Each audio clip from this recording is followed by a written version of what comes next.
ça va, j'ai sorti la petite bonnette en Pinky. Je la trouve trop jolie.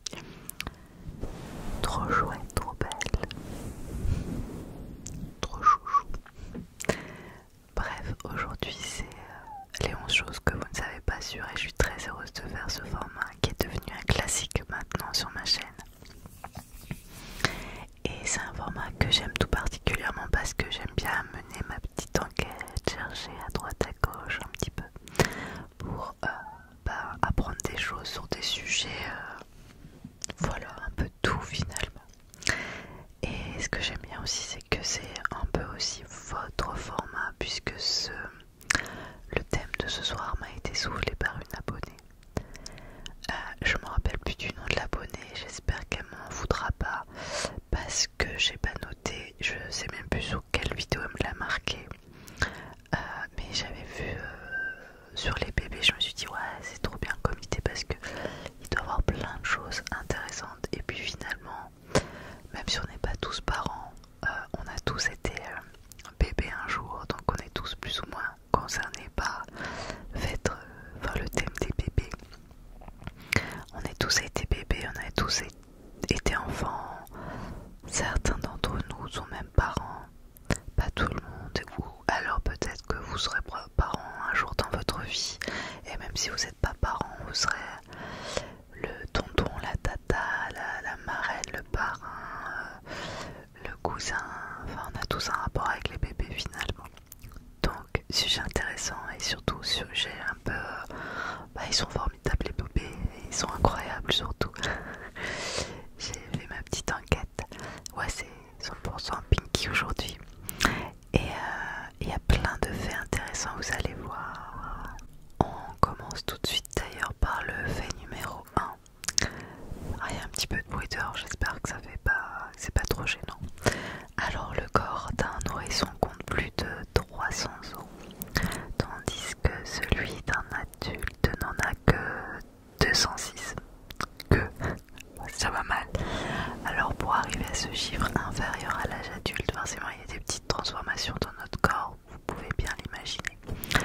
Le corps fait fusionner plusieurs os entre eux au cours de la croissance, notamment ceux du crâne. Les bébés ils ont plein de petits os dans le crâne et ensuite hop ça se fige. D'ailleurs en parlant d'ossement en tout cas, de squelette, j'ai lu aussi que les bébés n'avaient pas trop d'huile, donc de toute façon voilà ils étaient voués à pas marcher à la naissance parce que c'est vrai qu'il y a pas mal d'animaux, pour leur survie ils sont obligés de marcher tout de suite dès leur naissance et c'est pas le cas de l'être humain qui en fait n'est pas un enfant, enfin n'est pas un être fini, il se termine en dehors tout simplement. Tout simplement.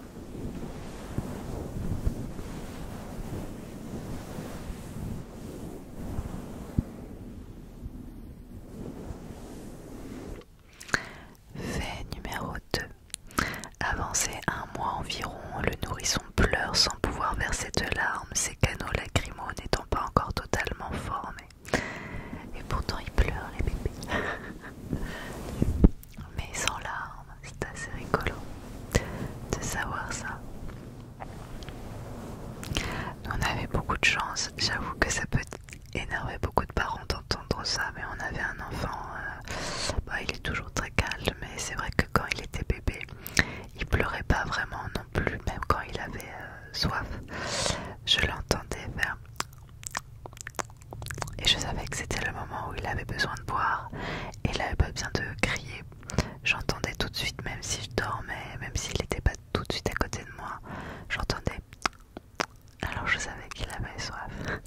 Donc du coup, c'est vrai qu'il a pas trop pleuré, bébé. Seulement un très mauvais souvenir des dents. Les dents, surtout la première, ça a été quelque chose d'assez phénoménal.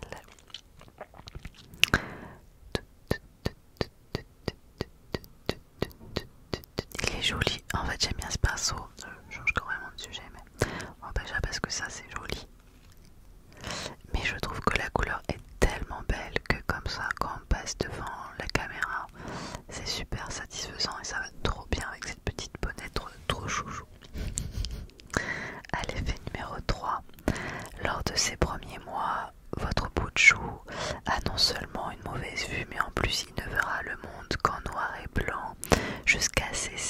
ou 7 semaines. Et ensuite à cet âge-là, vers 6-7 semaines, il peut distinguer le rouge et le vert. Et après, il faudra attendre 6 mois pour qu'il puisse percevoir le bleu et le jaune, mais seulement s'il s'agit de couleurs bien vives. Ça, c'est vraiment quelque chose que j'ai appris en farfouillant, et cette information était sur plein de sites différents. Je ne savais pas du tout que les enfants, que les bébés en tout cas, voyaient en noir et blanc.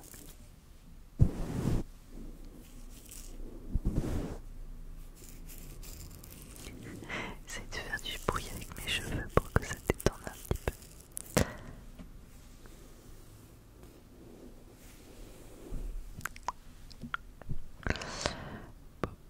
Qui savait que les bébés voyaient en noir et blanc? Franchement, je le savais pas. Et puis après, ils ont pas encore la parole, donc ils peuvent pas encore nous le dire. Donc je savais pas, il me l'avait pas dit, mon fils.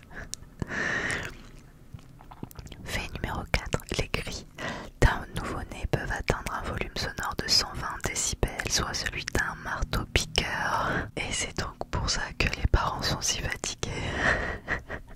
Bon, c'est vrai que pour passer la maternité est un moment extraordinaire, plein d'amour, de fusion. J'en garde malgré mon énorme fatigue qui m'a pas dessus, enfin qui m'a pas quitté depuis puis c'est bientôt 8 ans. J'en garde en tout cas même je suis toujours très épanouie, mais c'est vrai que sur la toute petite enfance, le bébé en tout cas, c'est un moment énormément de fusion avec son enfant, parce qu'il ne peut pas se passer de vous, il a besoin de vous pour tout. Et c'est magique et fatigant, c'est vrai. Et les cris, bah oui, des fois ça peut. Moi j'ai de la chance, il l'a pas vraiment, c'était pas un braillard. Et j'aime pas le mot braillard parce que c'est pas brailler. Ils font pas exprès de crier pour nous faire du mal aux oreilles. C'est leur manière de communiquer parce qu'ils n'ont pas encore la parole. Et mais c'est vrai que là-dessus on a été assez chanceux. 120 décibels, un marteau-piqueur. Les amis, j'ai un peu le mal de crâne que ça fait. Et oui.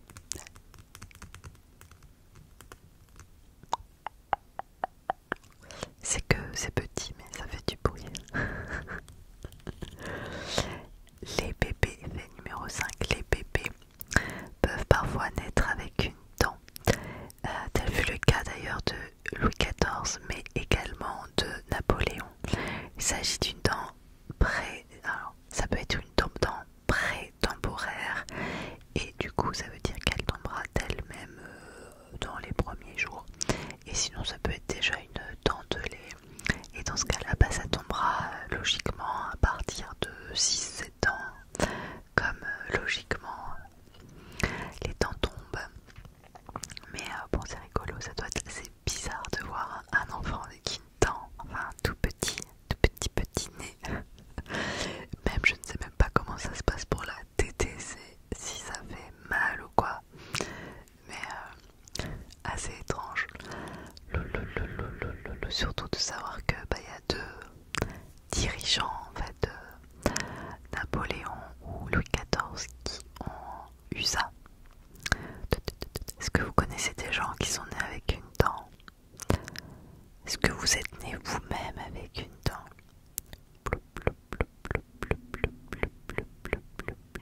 C'est précoce des dents. Allez, fait numéro 6. Oh là là, on est déjà au fait numéro 6. Mais qu'est-ce que ça passe vite? Un jour je vais faire les 20 choses que vous savez pas sûr, parce que sinon ça passe trop vite. Et en même temps trouver 20 choses, c'est dur aussi. Alors tout juste né, votre bébé est déjà sensible aux quantités. C'est déjà un petit compteur. Bon, il n'est pas encore prêt pour passer maths sup, mais quand même, il y a eu des petites expériences gentillettes. Attention, on n'a rien fait de mal au bébé. Et notamment, on a proposé plusieurs fois à un nouveau-né une image composée de 2 points. Et il finit par s'y habituer et de vraiment plus manifester un intérêt ensuite une image avec 3 points. Bah voilà le petit spectateur qui s'amuse, qui s'anime, il se dit bah tiens, tout à l'heure il y en avait 2, maintenant il y en a 3.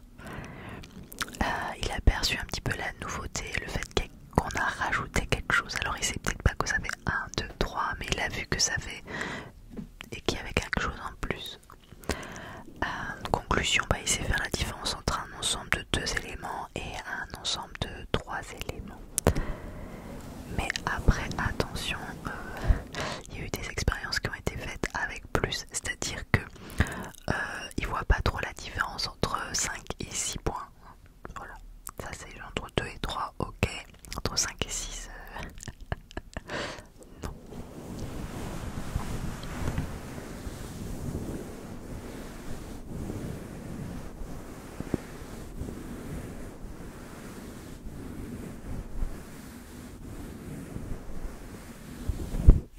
C'est tout, tout, tout.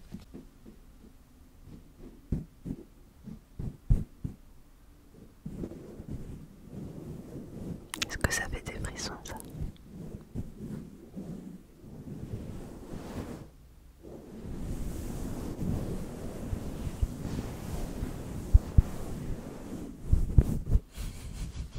J'aime bien, ça m'amuse.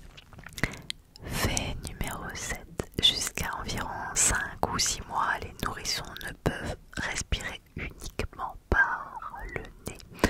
Et à un moment, ben, ça se déclenche, ils peuvent ensuite respirer par la bouche. Quand est-ce qu'on sait quand ils peuvent respirer par la bouche? Parce que tout simplement, ils commencent à souffler. Ou alors à babiller. Donc là, ils sont capables après de respirer par la bouche, mais au début, c'est uniquement par le nez. Et en même temps, s'ils respiraient que par la bouche, quand ils têtent, je sais pas, ce serait étouffement à coup sûr. Donc ils arrivent à respirer tout en tétant. Voilà, tout simplement. La nature est bien faite.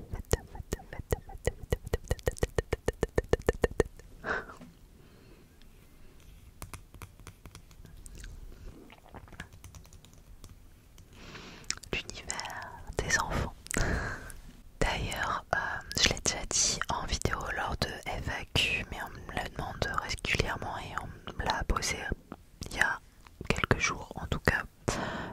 La question pourquoi maman écureuil, je précise parce que maman écureuil ça fait maman, ça fait penser aux enfants et donc forcément au bébé.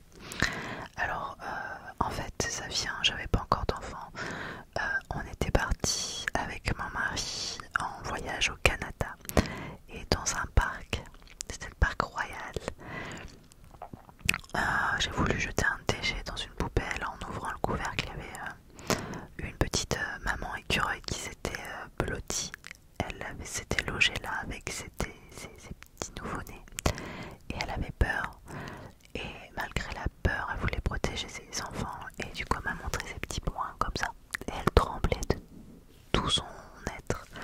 Et quand je suis devenue maman, j'ai voulu ouvrir un blog d'activités manuelles à faire avec les enfants et de littérature jeunesse que j'ai tenu pendant de nombreuses années et que j'ai arrêté il y a 1 an ou 2 parce que ça faisait trop entre mon boulot, l'ASMR, le blog, je fais plein de trucs en fait et puis d'autres trucs encore que je fais à côté. Bon, plus ma vie de famille, ça faisait trop et après c'était le choix entre l'ASMR et le blog et c'est vrai que j'étais à un moment de ma vie où je prenais plus de plaisir, où je prends d'ailleurs plus de plaisir à faire des vidéos ASMR que faire le blog. Et le blog en tout cas, voilà, mon fils a grandi, maintenant il attend plus que c'est moi qui choisisse ses livres. Il va avoir 8 ans là bientôt et c'est lui qui choisit ses propres livres.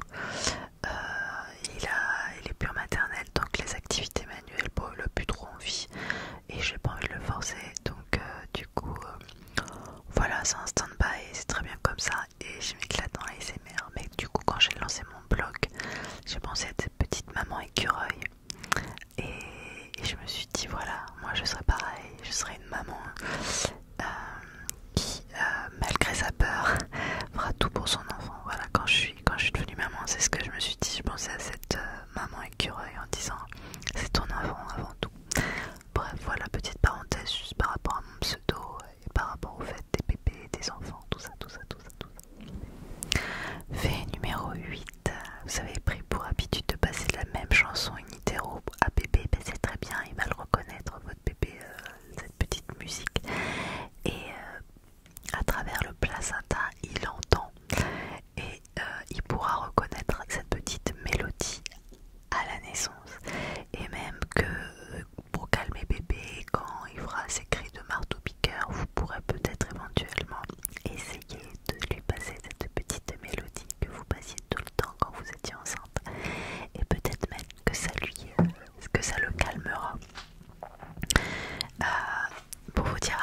ça c'est une petite anecdote de ma grossesse. J'étais enceinte et la gynéco m'avait dit que mon bébé ne s'était pas encore retourné dans le ventre, il avait encore la tête en haut et il aurait dû basculer pour aller la tête en bas, et que c'était assez urgent que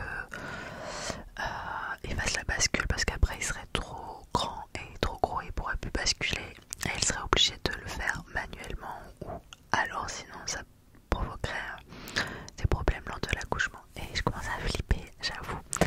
Et à Papa Écureuil, on avait de l'autonomie, c'est un peu l'art de communiquer avec son enfant in utero.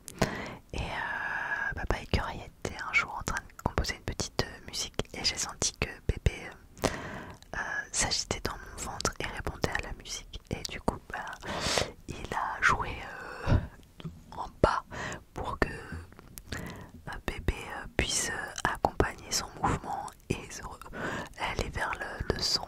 Et hop, je l'ai senti se retourner. Donc la musique avait retourné bébé dans le ventre. Donc il s'entend dans le ventre, c'est complètement fou en fait. Je vous raconte ma vie en même temps. Fait numéro 9, ils reconnaissent la voix de maman avant celle de papa.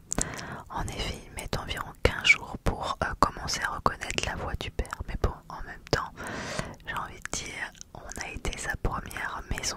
Il a été avec nous tout le temps. Donc forcément, il nous a entendu plus parler que papa. Et comme on vient de le dire juste avant avec le fait numéro 8, ils s'entendent. Forcément, ils font le rapprochement quand Inès, je trouve ça fou, ils sont tellement intelligents tout de suite en fait, c'est fou, c'est fou, c'est fou, c'est fou. On a l'impression qu'ils font rien, et en fait non, ils emmagasinent tellement de choses, et en fait c'est déjà des petits savants, c'est génial.